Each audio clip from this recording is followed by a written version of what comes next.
Thirumavalavan India மொத்தத்துக்கும் அரசியல் எந்த திசையிலே போக வேண்டும் என்பதை தீர்மானிக்கக்கூடிய ஒரு மாநாட்டை நடத்துகிறார்.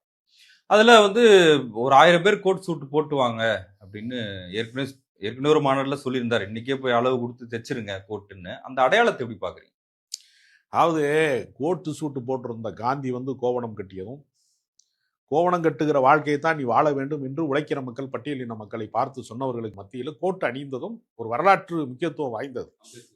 அதனால ஆடை என்பது ஒரு கௌரவத்தை தருகிறது. அம்பேத்கரை போல நாம் இன்றைக்கு அம்பேத்கர் இல்லை, அம்பேத்கர் எழுதி வைத்த அரசியல் சாசனம் இருக்கிறது, ஆனால் அம்பேத்கர் என்று நீங்கள் நினைக்க கூடாது. வாழுகிற அம்பேத்கர்களாக நாங்கள் இருக்கிறோம் என்பதற்கு தான் அந்த கோட் அடையாளம். ஆயிரக்கணக்கான பேர் கோட் அணிந்து வருவதற்கு என்ன காரணம் என்றால், இந்தியா காப்பாற்றப்பட வேண்டும் என்றால் அம்பேத்கரினுடைய அரசியல் சாசனம் காப்பாற்றப்பட வேண்டும். அதனால வாழும் அம்பேத்கராக நாங்கள் இருக்கிறோம். ஒடுக்கப்பட்ட மக்களாக இருக்கக்கூடிய நாங்கள் தான் இந்த நாட்டினுடைய பாதுகாப்பை உறுதி செய்வதற்கான மாநாட்டை, பேரணியை நடத்துகிறோம் என்று